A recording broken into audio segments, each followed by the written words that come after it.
पवित्र शास्त्र बाइबल आध्यात्मिक मार्गदर्शन की प्रस्ताव के खजाना के रूप में भरल बा। एकर उद्देश्य सगरी मानव की इतिहास में परमेश्वर का योजना और उनकरी उद्देश्य के प्रकट करेला। पौलुस कहलन, सगरी पवित्र शास्त्र परमेश्वर की प्रेरणा से रचल गई और सिखावे, ताड़े, सुधारे और धर्म की शिक्षा खातिर उपयोगी हवे, ताकि जे केहू परमेश्वर का होखे उ कुशल से होखे और हर एगो भल काम जिंदगी खातिर सजल रहे। जिंदगी के राह कार्यक्रम का यह लक्ष्य है कि सगरी बातन में आप सबका दिशा निर्देश करी, मने रास्ता दिखावी। कृपा करके देखी, सुनी, ताकि परमेश्वर आपकी जिंदगी का मार्गदर्शक बन सके। हाँ मित्र, आज हमने के शुरू करे के यशाया नबी की किताब 36 अध्याय के ई विभाग जौन ह पिछला विभाग से अलग यानी कि भिन्न ह। एक किताब में हमने के उच्च कोटि के भविष्यवाणी के ना देखे के, जैसे कि हमने के पिछला अध्याय में देख ले रही जा। ये अध्याय यानी कि ये विभाग में मुख्य ऐतिहासिक घटना सब के लेखा बा। लेखन शैली, जी हाँ, मूल्य भाषा इब्रानी में काव्य से हट के अब गद्य में आगुल बा। पिछला विभाग में हमने के देख ले रही जा कि परमेश्वर कौना तरी शासन कर रहल बने और कौना तरी न्याय भी कर रहल बने। पर अब ये भाग में हमने के देखे के परमेश्वर के अनुग्रह के क्रियाशीलता के, अर्थात न्याय दंड के स्थान पर उधार, पाप के दंड से उधार। ये दुगो विभाग के मध्य ई 4 गो छोट अध्याय लगा के रख दिहल गइल बा। ई केवल इतिहास से लागल ह। ई एगो ऐसन सवाल ह जौना के छानबीन कल जाए के चाही और जे केहू मेहनत पूर्वक और सच्चाई से जांच पड़ताल करेला ओकरा के उत्तम प्रतिफल प्राप्त होला। ई कुछ महत्वपूर्ण घटक सब के उल्लेख जरूरी है। पहला है, ई ध्यान रखी कि पवित्र शास्त्र के लेख सब में उल्लिखित इतिहास और इस सामान्य लेखक सब के इतिहास में अंतर भइल करला। आधुनिक शास्त्री जिनिगन्स के अमूल्य मत बा, पवित्र शास्त्र में दिहल इतिहास कभी भी वो इतिहास के लेख के तुल्य ना भइल करला जौन की संसारिक लेखक दृष्टिकोण से लिखल करलन। उ एह दृष्टिकोण से कबहुओ भी वास्तविक लेख ना भइल करला, अर्थात दिव्य लेख के इतिहास में महान सत्य निष्क्रिय छिपल रहल करला। एकरा के देख पावे खातिर विश्वास के नजर जरूरी होला। अतः ई आवश्यक हो जाला कि पवित्र आत्मा हमनी पर ई भेद प्रकट करे कि ई तथ्य यहाँ एह तरी काहे लिखल गइल। कुछ सुझाव एह तरी से बा। पहिल कहा सुझाव, सामान्य इतिहासकार के नजर में ई तथ्य घिसल पीटल घटना हो सकता, पर सड़क के मापदंड से परमेश्वर लोगन के संबंध में ई घटना बहुते महत्वपूर्ण रहे। ये अध्याय में हम शक्ति के देख रहल बानी। असुर से बेबीलोन के हाथ में इतिहास में बेबीलोन सबसे पहले संसार के शक्ति बन के सामने आयल रहे और वो हरदम ही परमेश्वर के प्रजा खातिर विपत्ति सब के स्रोत बनल रहल। बेबीलोन द्वारा ही परमेश्वर के अनंत योजना में उ अध्याय शुरू भइल जौन की हमनी के प्रभु अन्य जाति सब के युग कहले रहन।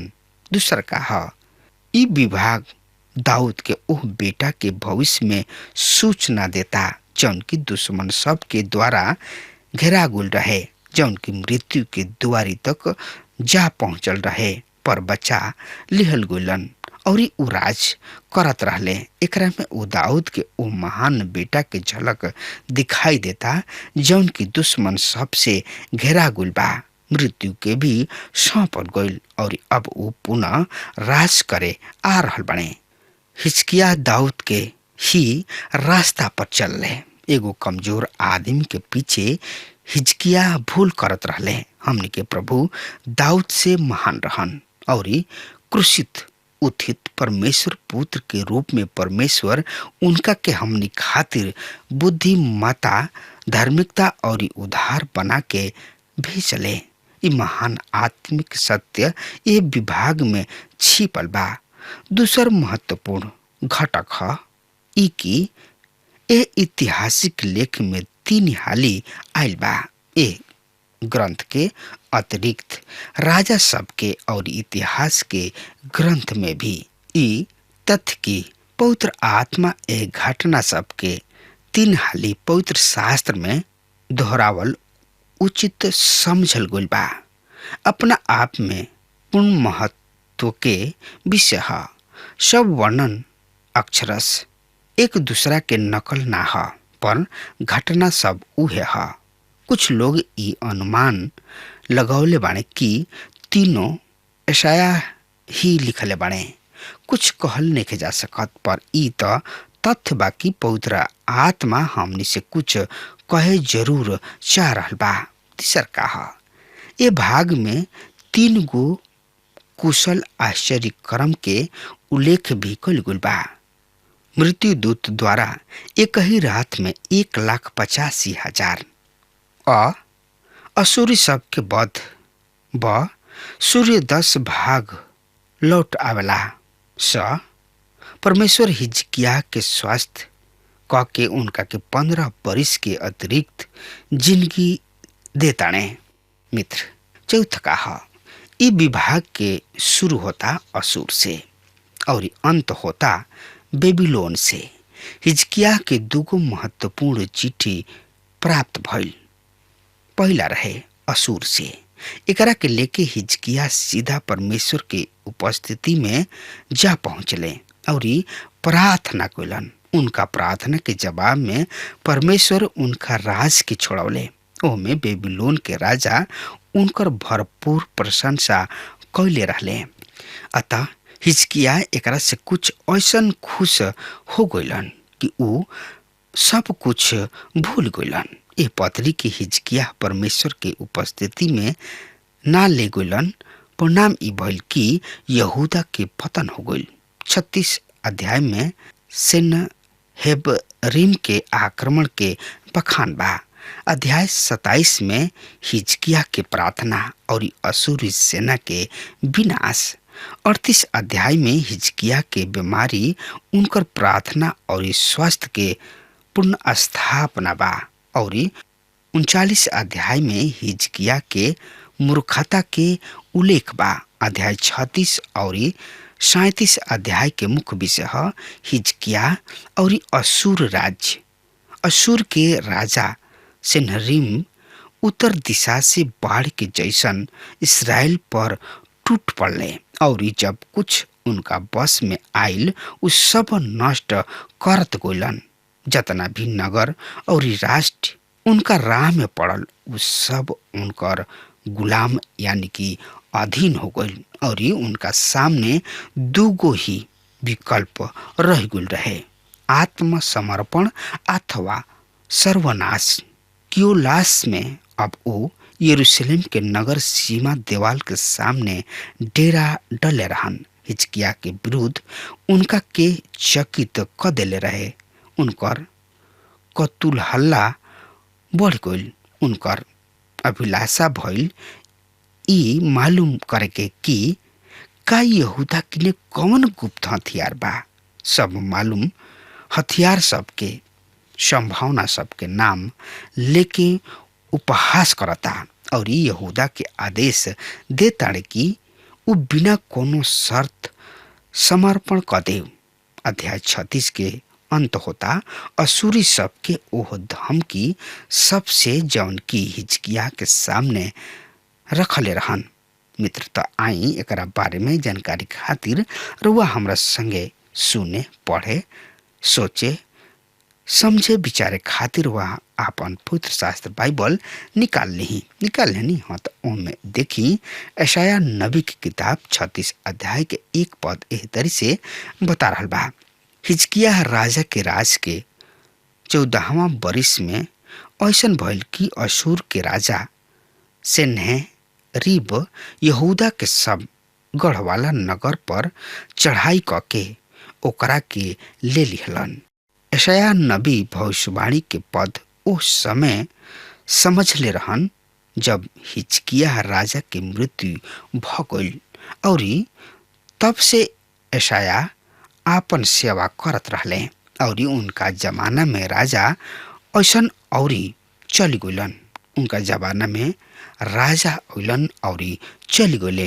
हिजकिय्याह के बाद योताम के बाद आहाज, और आहाज के बाद हिजकिय्याह राजा शासन कर रहल बने। यहूदा प्रदेश 5 गो ऐसन राजा देखले। पवित्र शास्त्र बढ़िया राजा के श्रेणी में रखले। हिजकिय्याह उन्हीं लोग में से एगो राजा हमें। ई 5 राजा हमें: आसा, यहोशापात, योआस, हिजकिय्याह। इस सब राजा अपना राजकाल में आत्मिक जागृति के ले अइलन। इस सब केवल यहूदा प्रदेश के राजा रहन। इसराइल एकहु बढ़िया राजा ना दिहले। हिजकिय्याह सही में एगो महान राजा रहन। इतिहास ग्रंथ सूचना के अनुसार सिंहासन रूढ़ होत समय उनकर उम्र 25 बरिस के रहे। उनकर महतारी के नाम रहे अबिय्याह, ऊ जकरिया के रही। हिजकिय्याह उहे कैलन जौन परमेश्वर की नजर में ठीक रहे, अपना पूर्वज दाऊद के जैसन। यद्यपि हिजकिय्याह एगो उत्तम राजा रहन, वो अपना कमजोरी के व्यक्त कर दिहले जब वो परमेश्वर के महाशक्ति के विस्मृत क के सेन्हेरीब के घूस दे दिहलन। वो अशूर के राजा के शर्त मान के परमेश्वर के मंदिर के दीवाल पर मढ़ल सोना उतार के सेन्हेरीब के दे दिहलन। पर एकरा से का लाभ भइल? अशूरी सेना नगर सीमा से बहरी बनल ही रहले। घूस से कोनो लाभ ना भइल। ई कोनो नया नीति ना रहे, और आज भी इहे हो रहल बा। विपत्ति के स्थिति हमने की कौना और घींचला, हमने के केकरा के आपन दोस्त बनाई न जा या हमने के समझी न जा। मित्र, दोस्ती खरीदल ना जाला। जरूरी एह कार्य के बा कि हमने के ई पहचाने के की कोशिश करी जा कि हमने के दोस्त के ह और दुश्मन के ह, और के हमनी और बा। यदि केहू सच्चा अर्थ में हमनी के सहायक हो सकता तो ऊ हमें, जेकरा और हिजकिय्याह हार के उन्मुख भइल रहन। इसराइल के प्रभु परमेश्वर यहोवा। पद 2 यही अध्याय के एह तरी से बता रहल बा। और अशूर के राजा रबशाके के एगो बहुते बड़ सेना दे के लाकी से ही यरूशलेम के हिजकिय्याह राजा के विरुद्ध भेजले, और ऊ जलाशय के ऊपरी नहर के समीप धोबी सबके मैदान के राह पर जा खड़ा भइले। अशूर के राजा खुद हिजकिय्याह के पास जाए के कोनो आवश्यकता ना समझले। ऊ अपना विश्वास प्रबंधक के सेना के साथ यरूशलेम भेज दिहलन। सब सेना यरूशलेम के फाटक के सामने डेरा डलले पड़ल रहन, और प्रबंधक यानी कि मैनेजर यरूशलेम के राजा एवं प्रजा के दिल में आतंक पैदा करे के कोशिश करत रहन कि ऊ समर्पण कर देव। हिजकिय्याह भी एगो प्रतिनिधि मंडल उनका से भेंट करे भेजले। यही अध्याय के 3 पद एह तरी से बता रहल बा। तब हिजकिय्याह के बेटा एलयाकीम, जौन की राज घराना के प्रबंधक यानी कि मैनेजर रहन, और सेबना मंत्री तथा आसाप के बेटा योआह जौन की इतिहास के लिखे वाला रहन, ये तीनों उनका किन्ने बहरी निकल अलन। मित्र, असुर घमंड में यरूशलेम के समर्पण मांगता। पद 4 ये तरी से बतावता, तब रबशाके उनका से कहलन, हिजकिया से कह, महाराज धीराज असुर के राजा ए तरी कहताने, तू केकर भरोसा कइले बड़ा। मित्र, सेना के अधिपति महाप्रबंधक के आश्चर्य हो रहल बा कि यरूशलेम अब तक प्रतिरोध कइले बा। ऊ आपन जिज्ञासा व्यक्त कर रहल बाने कि ऊ हथियार ह का। पद 6 एह तरी से बता रहल बा, सुन तू त ओह कुचल नरकट अर्थात मिस्र पर भरोसा रखले बड़ा। यदि केहू ओकरा पर टेक लगावे त ऊ ओकरा हाथ में चुभ के छेद क दही। मिस्र के राजा फिरौन त ओ सब के नाश एह तरी करलन जे उनका पर भरोसा राखेला। मित्र, असुरी सेना मिस्र के ओर ही बढ़त रहे कि ओकरा के गुलाम बना लिहल जाओ, पर उनके हाथ में रहे यरूशलेम के समेटे के भी कोशिश कैलन। हिजकिया के बाबू यही तरी के स्थिति में मिस्र से सहायता ले रहन, पर हिजकिया के वहां से कोनो तरीके सहायता ना मिलल।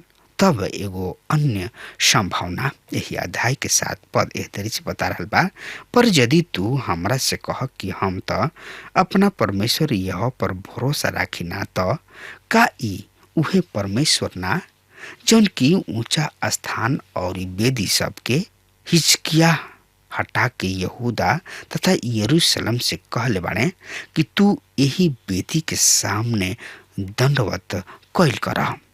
मित्र, अब प्रधान यानी कि मैनेजर सवाल कर रहल बाने, का ई सत्य बा कि तू अपना परमेश्वर यहोवा के भरोसा कैले बड़ा और यहाँ विजातीय के आत्मिक अंत दृष्टिहीनता के परिणाम स्वरूप ओकरा के मिथ्या विचार प्राप्त हो गइल।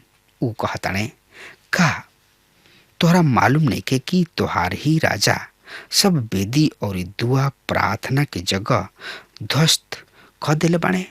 ओकरा इहे मालूम ना रहे कि हिजकिया जवन वेदी सब के नष्ट कैले रहन, उ विधर्मी सब के आराधना के जगह रहे, यहोवा परमेश्वर के आराधना के ना।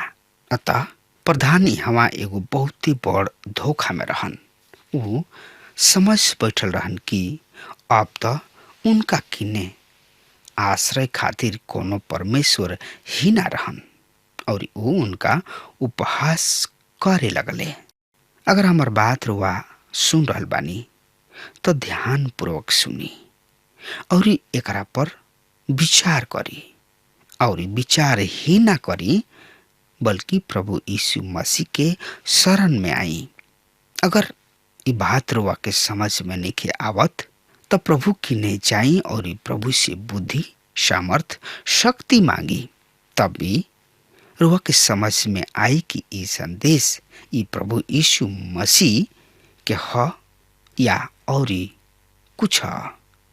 मित्र, अगर हमार बात रुआ तक पहुंच रहा बा तो प्रभु यीशु मसीह की ने आई और अपना आप के प्रभु यीशु मसीह के हवाले कर दी, काहे कि प्रभु यीशु मसीह महान हवे, उनका से बढ़ के केहू ना ह।